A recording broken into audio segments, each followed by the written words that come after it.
넥타이 멜 줄 아십니까? 넥타이. 모르십니까? 남자분들은 대부분 아시는 것 같고, 이게 지금이야 저는 눈 감고도 매지만 이게 은근히 어렵습니다. 그래서 사회 초년생들이 실수를 많이 하는 게 이 넥타이 매는 건데, 저도 실수한 경험이 있습니다. 하루는 넥타이를 맸는데요. 요게 뭐죠, 요거? 에리는 일본 말이고요. 옷깃, 칼라라고도 불리는 옷깃, 깃입니다. 깃. 이 깃 바깥으로 넥타이를 맨 겁니다. 한쪽을요. 그래서 버스를 타고 이동을 하는데 1시간 동안 이러고 다닌 거예요. 그런데 참 야속하게 지나가던 사람들이, 버스에 탔던 사람들이 아무도 이야기해주지 않아서 1시간 내내 그 이상한 모습으로 갔던 기억이 납니다. 결국 언제 알았겠습니까? 도착한 곳 화장실에 가서 거울을 보고 알았습니다. 너무 창피하더라고요. 다른 사람들은 다 알고 있는데 나만 모르는 문제가 있습니다. 저처럼 이 넥타이를 옷깃 위로 맸다든가 고춧가루가 이에 꼈다든가, 그때 자기 자신을 발견하는 데 사용하는 것이 거울입니다. 여기에 착안해서 요즘 유행하는 말 중에 거울 치료라는 말이 있습니다. 본인은 워낙 익숙해서 객관적으로 자기 자신을 볼 수 없기 때문에 거울을 보여주듯이 자기 행동을 바라보게 해서 결국 그 문제 행동을 치료할 수 있게 만드는, 정확히 말하면 의학 용어는 아니고요, 신조어입니다. 조금 어렵죠, 개념이. 한마디로 설명하자면 말 안 듣는 자녀에게 니도 네 자식 낳아봐라 이렇게 이야기하는 게 거울 치료의 일환이라고 할 수가 있겠습니다. 오늘 본문에서는 이 거울 치료 같은 일이 벌어졌는데 무엇이었는지 함께 살펴보도록 하겠습니다. 시계를 잠깐 예전으로 돌려서요, 지난 사도행전 21장을 한번 기억해 보겠습니다. 바울이 체포되었습니다. 죄목은 헬라인을 데리고 유대인의 거룩한 곳을 더럽혔다고 하는 것이었죠. 신성 모독죄였습니다. 물론 가짜 뉴스였지만 유대인들에게는 율법을 준수하고 하나님의 신성을 유지하는 것이 중요한 것, 엄격한 것이었기 때문에 재판은 당연히도 바울에게 불리하게 돌아가고 있었습니다. 그래서 바울은 로마 병사에게 속박된 채로 조용히 끌려나가고 있는 상황이 오늘 본문 직전까지의 상황입니다. 지금 우리로 따지면 법정 구속되고 있는 상황인 거예요. 그런데 갑자기 바울이 한 말씀 드려도 됩니까? 라면서 자신의 이야기를 시작합니다. 바울이 먼저 말을 꺼냈습니다. 이게 굉장히 중요한 지점입니다. 강제나 억지로 변론을 울며 겨자 먹기로 한 것이 아니라 자기가 적극적으로 고백을 시작하고 있다는 점에서 그렇습니다. 바울은 무슨 이야기를 했습니까? 바로 본인이 다메섹 도상에서, 그러니까 다마스커스로 가는 길 위에서 처음 예수 그리스도를 만나는 이야기를 합니다. 이 다메섹 사건은 사도행전에 몇 번 등장할까요? 총 3번 등장합니다. 9장, 오늘 본문인 22장, 그리고 26장 총 3번 등장하는데, 앞에 있는 9장과 뒤에 있는 22, 26장은 성격이 조금 다릅니다. 9장은 그 사건 자체가 기록된 것이고요, 22장과 26장은 그걸 바울이 직접 고백하는 것입니다. 그 전까지 사도 바울이 얼마나 오랫동안 전도 여행을 다녔습니까? 얼마나 많은 곳에서 복음을 전했습니까? 10년 넘게 전도 여행하면서 그동안 다녔던 도시는 몇 개고 그동안 했던 설교는 또 몇 번이겠습니까? 하지만 바울이 다메섹 사건에 대해서 자기 입으로 이야기하는 건 놀랍게도 오늘 본문이 처음입니다.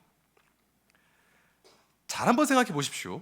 왜 바울은 그동안 한 번도 입에서 꺼내지 않았던 다메섹 사건을 지금에서야 이야기하는 걸까? 바울의 이야기를 한번 들어보겠습니다. 6절에 보니까 바울은 자기 이야기를 하기 시작합니다. 한번 같이 읽어볼까요? 시작. 호련히 하늘로부터 큰 빛이 누구를 둘러비치매? 나를 둘러비치매. 벌써 나라고 표현하고 있죠. 9장에서는 사울이라고 표현되어 있는데 여기서는 벌써 주관적입니다. 개인의 감정과 판단이 개입될 수밖에 없는 거예요. 그리고 이어져서 계속 설명을 합니다. 땅에 엎드려져 들리는 소리가 있었는데 그게 뭡니까? 사울아, 이 바울의 히브리식 이름이죠. 사울아, 네가 왜 나를 박해하느냐. 8절, 주님 누구시니까 하니 이르시되 나는 네가 핍박하는 나사렛 예수라. 네가 핍박하는 예수라. 바울에겐 아마 다른 부분이 강조돼서 들렸을 겁니다. 네가 핍박하는 예수라. 이 장면이 너무 중요합니다.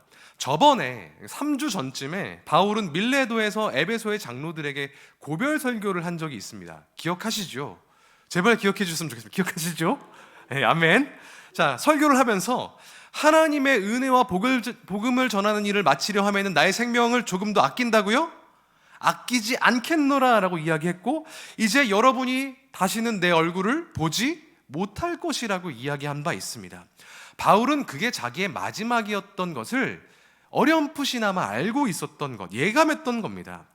이제 그런 마지막 앞에서 예루살렘 한가운데에서 바울은 같은 유대 동포 군중에 둘러싸여서 핍박을 당하게 되었습니다. 이게 얼마나 비참한 일입니까?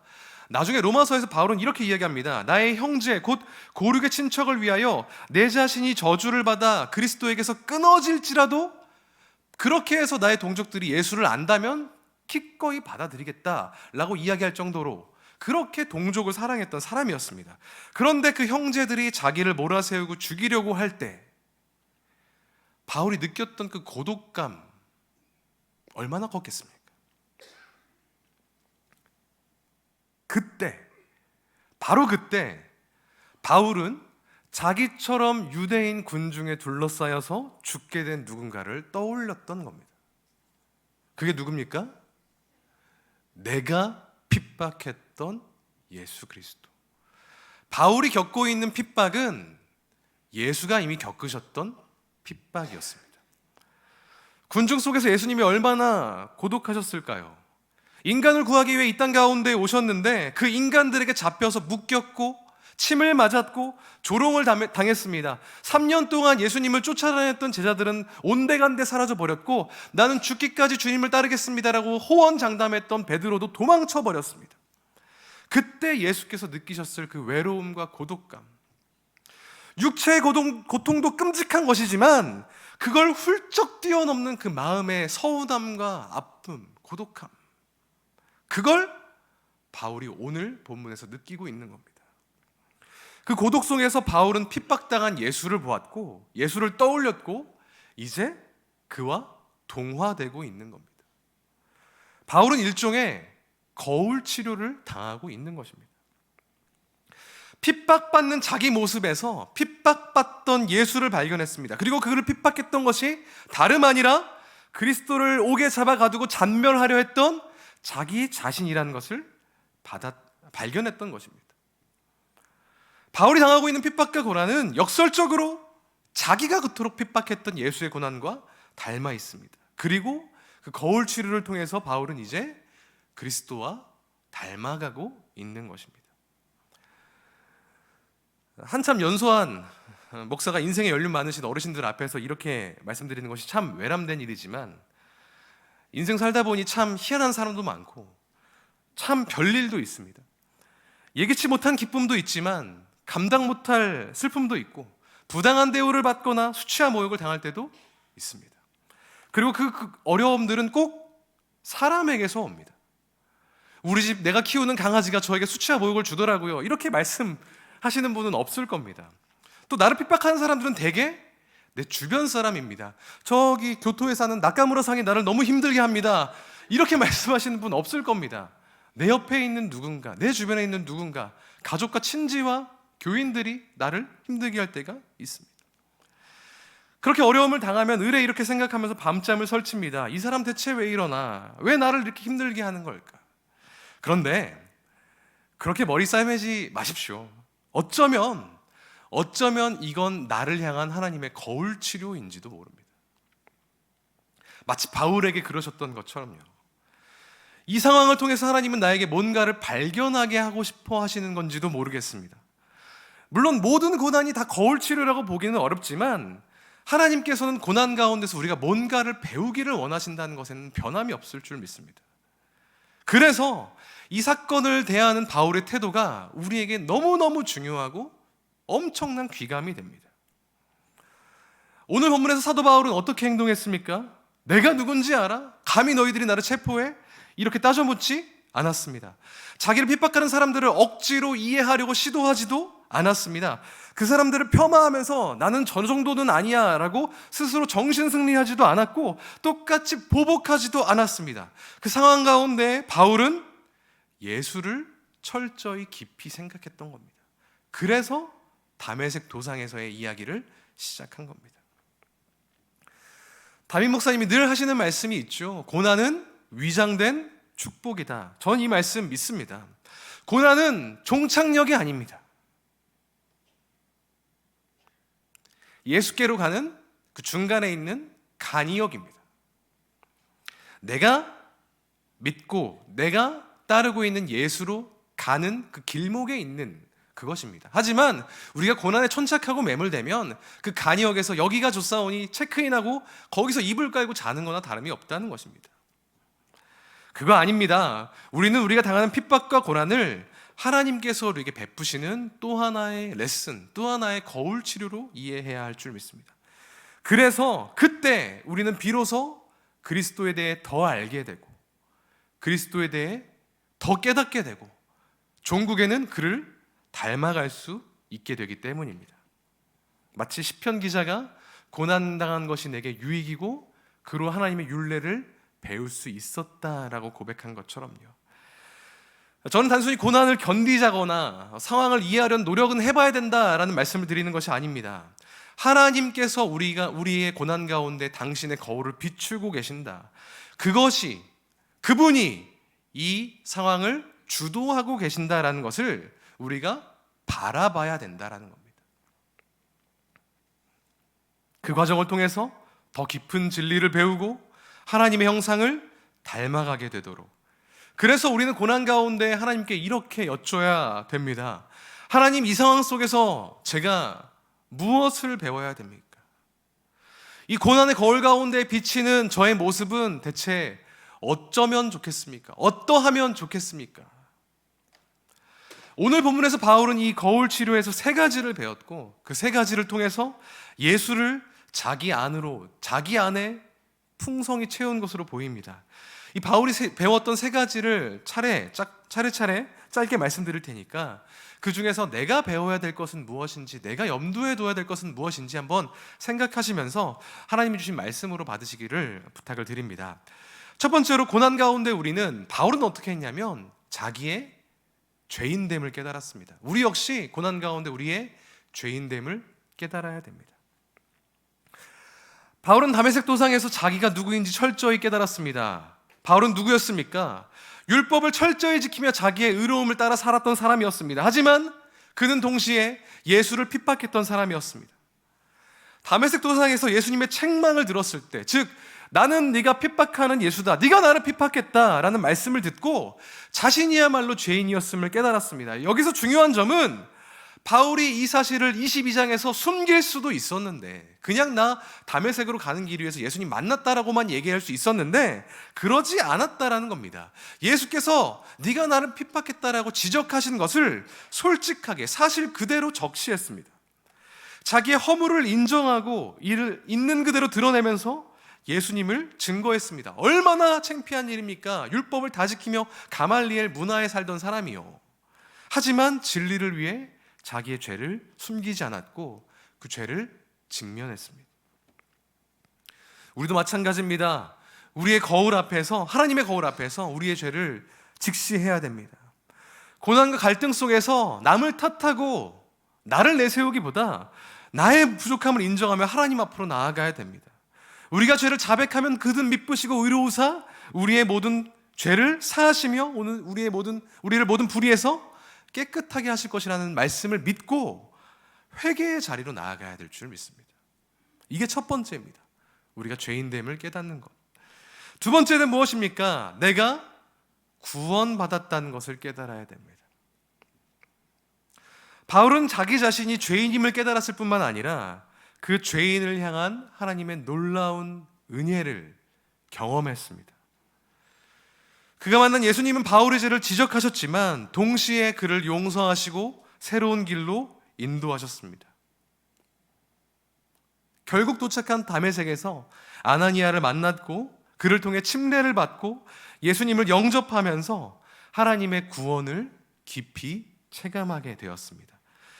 아나니아는 바울에게 이렇게 얘기했습니다. 일어나 주의 이름을 불러 침례를 받고 내 죄를 씻으라. 이 장면은 바울이 자신이 죄에서 용서받고 하나님의 자녀로 새롭게 태어났다, 예수 그리스도의 사람으로 새롭게 태어났다는 것을 확신하는 순간이었습니다. 우리도 죄를 깨달을 때 비로소 구원의 은혜가 얼마나 크고 놀라운지를 온전히 깨달을 수 있게 되는 것입니다. 고난 가운데에서도 이렇게 고백할 수 있습니다. 나는 하나님의 은혜로 구원받았다. 예수님이 나를 위해 십자가에서 죽으셨다. 나는 하나님의 자녀다. 나는 구원을 받았다라는 선언을 마음에 새기는 모든 시니어 성도님들 되시기를 주님의 이름으로 축복합니다. 그 구원의 확신과 기쁨이 고난 가운데서도 우리를 붙잡아 줄 믿습니다. 세 번째로, 첫 번째는 뭐라고 말씀드렸죠? 나의 죄인됨을 깨달아야 된다. 두 번째, 나의 구원을 깨달아야 된다. 세 번째, 나의 사명을 깨달아야 한다는 것입니다. 사명을 이야기할 때 저는 종종 저희 아버지 이야기를 하는데요. 제가 저희 아버지를 여러모로 참 존경하지만 특별히 참 본받기 어려운, 너무 경지가 높아서 본받기 어려운 점이 있다면 성실하시다는 겁니다. 뭐든지 열심히 하신다. 이 시대의 가장들이 대부분 그러했겠지만 저희 아버지는 정말 뭐든지 열심히 하는 분이십니다. 그래서 오죽하면 저희 집 가훈이 하루를 2배로 살자 였습니다. 말 다 했죠. 공부 1시간 할 거 2시간 하고, 일할 거 8시간 할 거 16시간 하듯이 열심히 일하고. 근데 저는 불효자식 같이 잠을 2배로 잤던 기억이 있습니다. 하루를 2배로 사는, 얼마나 열심히 사셨는지 이해가 되시죠? 하루는 아버지가 모든 걸 다 열심히 하신다는 걸 제가 뼈저리게 느낀 적이 있었는데 굉장히 의외의 장소, 의외의 순간에서였습니다. 제가 초등학교 1학년 때, 초등학교 때 아버지와 같이 대중탕을 가는 것이 참 낙이었습니다. 그래서 목욕 한번 하고 밖에 나와서 떡꼬치 하나씩 먹으면서 집에 가는 게 좋은 추억으로 남아있는데, 한 번은 이제 탕에서 몸을 불리고 때를 밀어주시는데, 초등학교 1학년이니까 되게 작을 거 아닙니까? 미면 되잖아요. 근데 어금니를 꽉 깨물고 이렇게 미시는 거예요. 그래서 그때 당시도 생각이 납니다. 아니, 아파 죽겠는데 왜 이렇게 세게 미는 거예요? 나중에 보니까 제가 그러고 있더라고요. 사소한 힘을 줄 때도 어금니를 꽉 물면서 일하는 게 있더라고요. 그때 내가 아버지 아들이긴 하구나, 이런 생각을 하곤 합니다. 하나님의 자녀는 하나님 아버지가 하시는 일을 똑같이 하는 사람입니다. 더 나아가서 하나님이 원하시는 일을 같은 방식으로 하는 사람이 하나님의 자녀인 것이죠. 하나님이 원하시는 일, 그래서 우리가 하나님이 하시듯 똑같이 해야 하는 일을 우리는 2글자로 사명이라고 이야기합니다. 바울은 고난 가운데에서 그 사명을 깨달았던 사람이었습니다. 다메섹 사건을 통해서 단순히 자기의 죄를 깨닫거나 자기의 구원을 발견하는 데서 그쳤던 것이 아니라 거기서 멈추지 않고 하나님의 부르심, 무엇이었습니까? 이방으로 하여금 그리스도를 영접하게 하는 이방인의 사도로 헌신했던 사람입니다. 그 일을 위해서 자기 생명까지도 아끼지 않았습니다. 바울은 아나니아의 예언을 통해서 자신의 사명을 듣습니다. 네가 보고 들은 것에 대하여 모든 사람 앞에서 너를 위한 증인이 되리라. 이 말씀은 바울에게 사명을 분명히 인식하게 만드는 말씀이었습니다. 바울은 그래서 22장에서 자기의 과거를 고백하면서 그 과거를 통해 하나님의 은혜를 증거할 수 있었던 것입니다. 죄를 고백하고 구원을 선포하며 사명에 복무하는 그런 삶을 살 수 있었던 겁니다. 하나님의 거울 치료는 우리로 하여금 하나님의 일하심, 하나님의 사명을 분명히 보게 만듭니다. 내가 뭘 위해 살아가는지, 나를 어디로 보내고 계시는지를 알게 하는 그 과정이 우리에게 주어진 거울 치료, 고난인 줄 믿습니다. 그래서 우리는 하나님께 질문해야 됩니다. 하나님, 내게 무엇을 원하십니까? 내가 뭘 배우고 결국 어디로, 누구에게로 가야 합니까? 이 어려움 가운데에서도 사명을 발견하시는 모든 시니어 성도님들 되시기를 주님의 이름으로 축복합니다. 말씀을 정리합니다. 사랑하는 시니어 성도 여러분, 우리가 겪는 고난은 하나님이 우리를 치료하시는 과정임을 우리가 말씀을 통해 살펴봤습니다. 우리는 고난을 통해 우리의 죄인됨을 깨닫거나 구원의 감격을 다시 발견하고 마침내 우리에게 주어진 사명을 깨달을 수 있습니다. 하지만 때때로 원망스럽고 견디기 힘들고 당연하게 어려운 어려움이 닥칠 때 있습니다.